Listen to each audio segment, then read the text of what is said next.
नमस्कार, कांठल की आवाज़ डिजिटल न्यूज़ में आपका स्वागत है। आज हम प्रतापगढ़ में जो अरुण जेमिनी हैं, हास्य कवि हैं, इनके साथ मौजूद हैं। बात कर जानना चाहेंगे किस तरह से हास्य की आज समाज को ज़रूरत है और किस तरह से कवि सम्मेलन के माध्यम से समाज को नई दिशा दी जा सकती है और समाज में जो व्याप्त बुराइयाँ हैं, उनको किस तरह से दूर किया जा सकता है। बहुत सारी बातचीत करने आज आया हूँ। सबसे पहले तो सर, प्रतापगढ़ की इस पावन धरा पर आपका स्वागत है कांठल की आवाज़ डिजिटल की तरफ से। शुक्रिया जी, शुक्रिया, धन्यवाद बहुत बहुत कांठल की आवाज़ को और उनके श्रोताओं को, उनके दर्शकों को, उनके पाठकों को बहुत बहुत बधाई।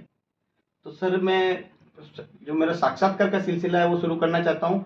सबसे पहले सर मैं पूछना चाहता हूँ कि आप जो मतलब कई तरह के रस होते हैं, हास्य रस, मतलब कवि सम्मेलन में कई तरह की चीज़ें होती है, आप हास्य ही क्यों पढ़ते हैं? क्योंकि आज समाज में उसकी आवश्यकता ज़्यादा है। हर युग की एक आवश्यकता रही है। अब वीर गाथा काल से लो तो उस वक्त वीर रस की कविताओं की जरूरत थी। पृथ्वीराज रासो जैसा साहित्य उसी वक्त लिखा गया। फिर मुगल साम्राज्य आ गया तो भक्ति रस का अभाव हो गया, तो भक्ति रस की कविताएं लिखी गई। सूर, तुलसी, कबीर, ये सब एक ही युग में पैदा हुए। फिर उसके बाद जो है पर्दा प्रथा आ गई, रीतिकाल, श्रृंगार देखने को नहीं मिलता था, सौंदर्य, तो सौंदर्य वर्णन हुआ, तो रीतिकाल में श्रृंगार रस लिखा गया। तो हर युग की एक आवश्यकता है। आज लोग इतने तनाव में हैं कि हास्य की आवश्यकता ज़्यादा है। जिस तरह से समाज में तनाव और बुराइयां व्याप्त है, तो जिस तरह से समाज में लोग जो दूसरे रास्तों पर जा रहे हैं और जिस तरह से तनाव को दूर करने के लिए कई तरह के व्यसन अपना रहे हैं, वहां पर हास्य किस तरह से काम कर रहा है, थोड़ा इस बारे में बताएं। हास्य तो आदमी को तनाव से दूर करता है, बिल्कुल। और हास्य, जहाँ हास्य अधिक होता है वहाँ अपराध भी कम होते हैं, क्योंकि हास्य आदमी को निर्मल और उन्मुक्त बनाता है।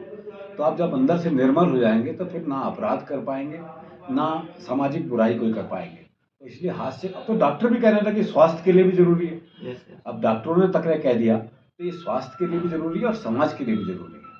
जिस तरह से आप हास्य के माध्यम से समाज को एक अच्छी दिशा दे रहे हैं और तनाव मुक्त जीवन रहे, इसके लिए प्रयास किए जा रहे हैं, कवि सम्मेलन के माध्यम से आप लोगों में सामाजिक चेतना जगाते हैं। सर मैं पूछना चाहूंगा, कितने वर्षों का आपका काव्य जगत का अनुभव है? मुझे लगभग देख लो आप 80 44 साल हो गए। 44 साल से आप लगातार मैं काव्य जगत में हैं। बिल्कुल 44 वर्ष हो गए। इन 44 वर्षों के दौरान सर, ऐसी कोई बात, ऐसी कोई चीज जो कि आपको, जिसने आपको इस हास्य के प्रति जोड़ा हो, जहां से आपके मन में इस तरह का विचार आया हो कि हमें हास्य को लेकर काव्य पाठ करना चाहिए, क्योंकि सर काव्य जगत से बहुत सारी चीजें निकलती है। भाई, जब 44 साल पहले हम आए थे मंच पे, तब मंच पर गीतकारों का वर्चस्व था। चाहे वो नीरज जी हों, रमानाथ अवस्थी हों, सोम ठाकुर हों, किशन सरोज और रामावतार त्यागी जी हों, ये सब लोग, देवराज दिनेश जी हों, तो और हास्य के एक आध दो कवि होते थे, एक वीर रस का कवि होता था।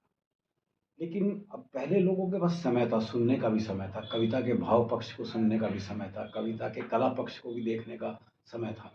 अब युग जो है वो 2020 का आ गया, तो अब लोगों को बस इतना समय और धैर्य ही नहीं रहा, संवेदनशीलता कम हो गई। तो इसलिए जो है ये हास्य का मामला ज़्यादा चला। तो ये परिवर्तन आया है धीरे धीरे, लेकिन गीत अब भी स्थापित है, इसमें कोई शक नहीं कि सबसे प्रमुख विधा तो गीत ही है।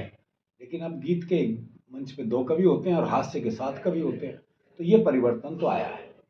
बहुत ही अच्छी बात आपने बताई है कि जिस तरह से हास्य का जमाना है, तो उसके बीच में भी गीत आज भी मौजूद है और कवि सम्मेलन की जो गरिमा है वो गीतों और हास्य सहित तमाम तरह की जो विधाएं हैं उनके माध्यम से। सर मेरा एक सवाल और था कि जो आज के टीनेजर्स हैं, आज के जो युवा हैं, जो सोशल मीडिया पर जिस तरह से एक्टिव रहते हैं और जिस तरह से सोशल मीडिया का उपयोग भी होता है और दुरुपयोग भी होता है, समाज को, जो खासकर टीनेजर्स लोगों को, किस तरह से इस सोशल मीडिया के प्लेटफॉर्म का उपयोग करना चाहिए, थोड़ा इस बारे में बताया ताकि लोगों को जागरूकता है।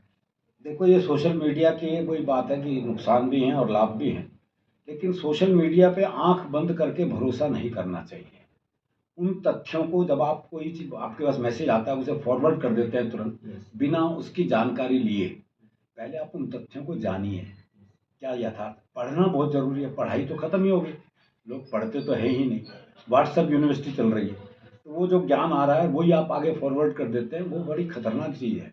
आप समाज में क्या व्याप्त कर रहे हैं ये देखना जरूरी है। तो स्थिति बहुत नाजुक है इस मामले में। तो इसलिए पहले मैं युवा टीनेजर्स से कहूँगा कि आप सोशल मीडिया का उपयोग करें, लेकिन कोई भी तथ्य, कोई भी बात आगे फॉरवर्ड करने से पहले उसकी जांच जरूर कर लें, क्योंकि आप गलत चीज़ फैलाएंगे तो गलत चीज़ ही समाज में व्याप्त होगी और फिर लोगों में धार्मिक और सामाजिक और आर्थिक जो अंतर है वो और बढ़ता चला जाएगा।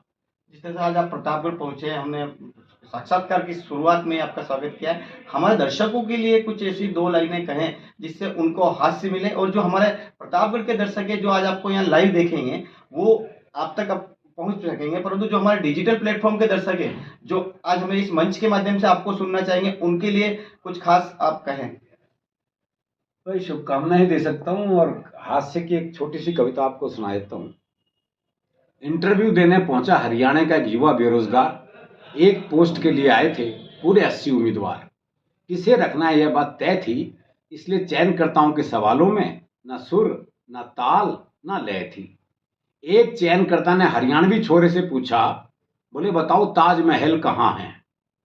हरियाणवी छोरा बोला, जी रोहतक में। बोले बहुत अच्छा, बहुत अच्छा, इतना भी नहीं जानता नौकरी क्या खाक करेगा। हरियाणवी छोरा बोला, आगरे में बता दूं तो क्या रख लेगा। बहुत बहुत धन्यवाद, काफी अच्छी रचना आपने सुनाई है। और हमारे दर्शकों को हम कहना चाहेंगे कि आज अरुण जेमिनी प्रतापगढ़ के कवि सम्मेलन में है। यहाँ पर नगर परिषद द्वारा जो महाशिवरात्रि मेले के तहत कवि सम्मेलन आयोजित किया गया, उसमें तमाम रस के कवि मौजूद रहेंगे, जिसमें अपने काव्य पाठ करेंगे और प्रतापगढ़ की जनता को हंसाएंगे, गुदगुदाएंगे और यहाँ की जनता का मनोरंजन करेंगे। बहुत बहुत धन्यवाद अरुण जी सर, आपने हमें समय दिया है। कांठल की आवाज के दर्शकों की तरफ से भी आपको बहुत बहुत धन्यवाद। बहुत बहुत शुक्रिया जी, आपका भी बहुत बहुत शुक्रिया।